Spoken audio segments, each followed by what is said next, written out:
Hey, well, good evening, everybody. Welcome to the SCBO Signals channel.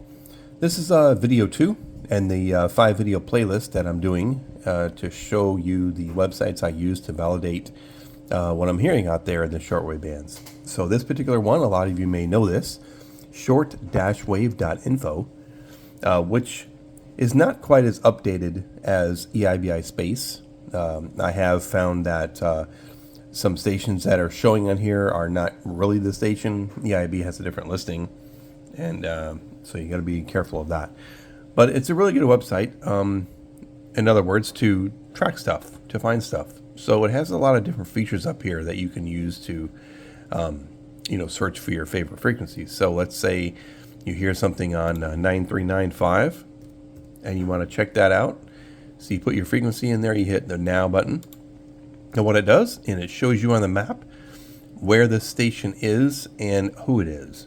So right now on 9395 WRMI wave scan program, this is the start and the end times, so 0:30 to 01. The days it transmits in number formats.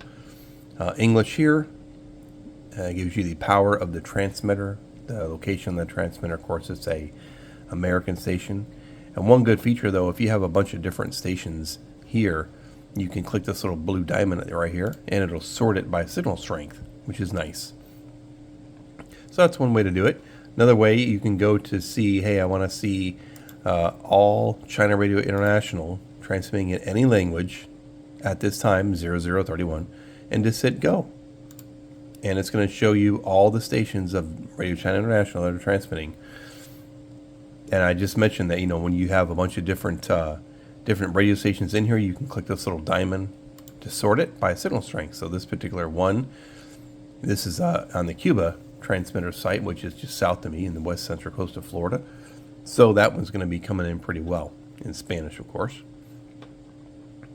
That way, and then you can also look at anything in the air in the 120 meter band or whichever band you like. So if you go to the 41 meter band, hit the word Now.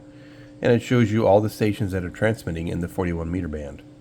Again, you can sort them by signal strength. The first one is Radio Marti in Spanish, of course, being the loudest one out there. And then across the top here, there's different things you can do. These are instructions on how to use the website and how to set up your location on the map. You can see this little green dot right here. That's where I'm located. It gives you instructions on how to do that. Shortwave bands will give you like an overview of the shortwave bands here. Different equipment information about radio and receivers and different antenna guides and the World Radio TV Handbook. We talk about reference books. Propagation will give you some information on the conditions of the sun for propagation for HF. And then over here, useful links. This gives you some links here you can click on to go out to these websites and do some more research. So this video or this website is pretty well. Oh, look at that. Wow. Error on the website. Too many requests. Okay, well, let's go back. Okay, so don't click home because that's what will happen. But hey, so it's a pretty good website. Like I said, it's not as updated as EIBI Space, but it's a quick way to search. Gives you a visual of the map, and kind of shows you, pretty much a lot of information across these tops here. So, hey, if you like that video, give it a thumbs up, and subscribe if you like. Have a good night, everybody.